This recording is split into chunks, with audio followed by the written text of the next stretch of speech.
Welcome back to How I See It. My name is Barbara Bingham. I am your teacher and host of today's episode, What the Heck Has This Become? As our first official podcast, it feels like a lot needs to be said. First of all, I am so proud of you. You guys have taken on a project you don't completely understand and are really rolling with it. I know you have a lot of questions, so let's jump right in. One of the questions I keep getting asked is exactly what should be included in each episode. Just like a research paper or any other engaging medium, you have to come up with something that's interesting to talk about first. Consider your overall topic. Now think about what you read that week.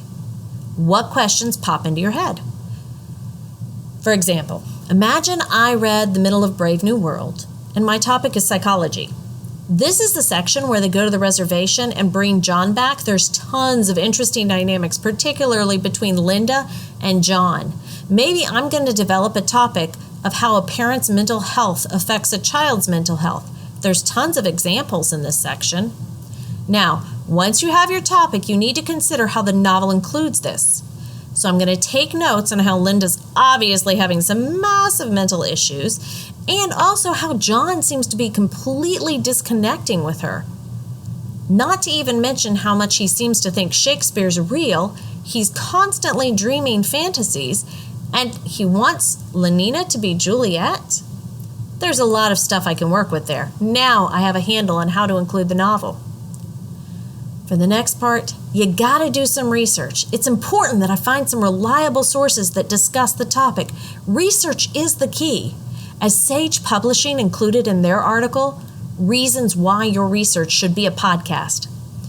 It's useful as a tool throughout the research lifecycle. The audio-based medium podcasts also present a means to distinguish yourself. It is an accessible and easy means of achieving all these ends.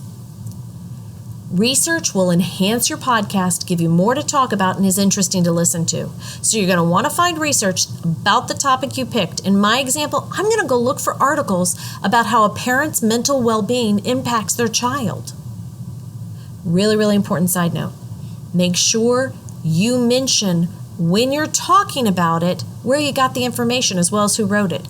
You may have noticed when I discussed the Sage Publishing article, I mentioned the publisher, the writer, the article name, and the quote. Your listeners might want to go find it, but also it's about copyright and plagiarism. Protect yourself by giving more information. In addition, keep a log of all the resources you use as you go along. In the end, there's going to be a for more information that you create with all these resources and information about them. Also, this is the point where you're going to be bringing in an expert interview. This week, it's going to be an administrator in our building. In fact, I think Mr. Peacock is here with us today. So you have a unique opportunity to set up an interview with him. It's really critical, guys, that you don't try to just stop and ask in the hallway these questions. Have one or two questions written down. Have a time where the hosts sit with the administrator. Chronicle the interview on a quality recording device. You will not regret it. It's going to be a huge asset. Finally, you want to bring it all together and reflect on your personal views. Remember, this is a critical time to be professional and clear. Express your viewpoints, but remember, you're representing Clover Hill High School as a high school student, so do not present as a dock worker, expert in the field, or the president of the Indecisive Club of America. I believe you can assert your opinion, support it with clear reasoning, and stay professional easily.